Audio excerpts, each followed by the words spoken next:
While playing the Siege of Paris DLC, I couldn't help but feel fatigued with the gameplay loop despite the reintroduction of the black box infiltration missions. Because since Origins we have been inundated with huge open worlds in the main games and the story DLCs, and it's grown so tiresome. And with Ubisoft's announcement that the DLCs will continue into year 2, I can't help but ask, why the hell do they all have to be open world?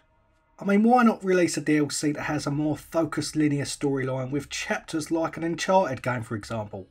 This obsession with making every DLC open world needs to stop, and I'll be getting into this in this video. But before I do, don't forget to like this video and subscribe if you're new for plenty of AC content, including my podcast, Mr. Marvel and Friends, where I discuss all things AC. So yeah, like I was saying, I and many others are tired of these DLCs with big open worlds and more or less the same gameplay loop, going from point A to point B, killing guards and collecting keys to open doors and finding a chest with some new gear.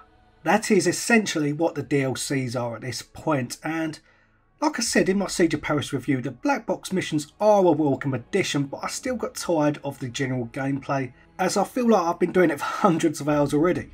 I mean, getting bored of the gameplay is one thing, but it also doesn't help when these DLCs have uninteresting stories and completely put the assassins or hidden ones to one side. In fact, you have to go all the way back to the Hidden Ones DLC in Origins to get some story content that has that assassin's feel to it. And by the way, the Hidden One bureaus in Valhalla don't count, as well as Eivor being given a hidden blade and being taught the leap of faith, as they are there for a bit of fan service, and they have no impact on the actual story whatsoever. So I guess what I'm trying to say is that when you couple the repetitive gameplay loop over and over in the open world genre with the fact that assassins don't even feature, there comes a point where you question why you're even playing these games. But if the next DLC were to have a more linear, Uncharted-esque approach to it with a focused story, including influence from the Hidden Ones, then wow, I'd be totally hyped. So I'm sitting here thinking, why not mix it up a bit? Instead we have this Odin DLC coming up where it's thought that we will be in Muspelheim, or however you want to pronounce it. So you can pretty much guarantee it's going to be in a massive open world involving a character that we have already said goodbye to, by the way, and that nobody cares about.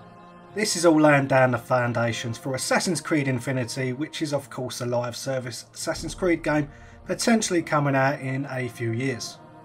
I just fear that Infinity will be like this, where they release a story DLC in an open world, one after the other, without a proper Assassin's Creed focused story and more or less the same gameplay every bloody time.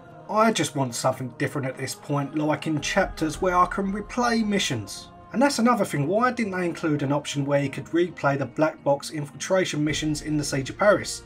That would have been pretty damn cool. And I'm sure that would have been easier to accomplish from a development standpoint if the DLC wasn't fully open world. I don't know, it really baffles me to be honest, and I just wanted to get this off my chest in a short video as I was so bored while playing Siege of Paris.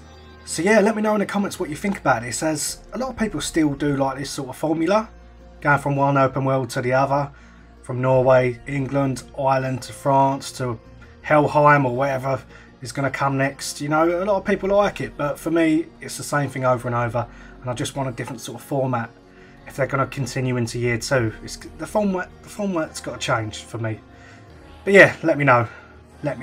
Also, don't forget to like this video if you haven't already. Subscribe if you're new, and I will see you very soon. See ya.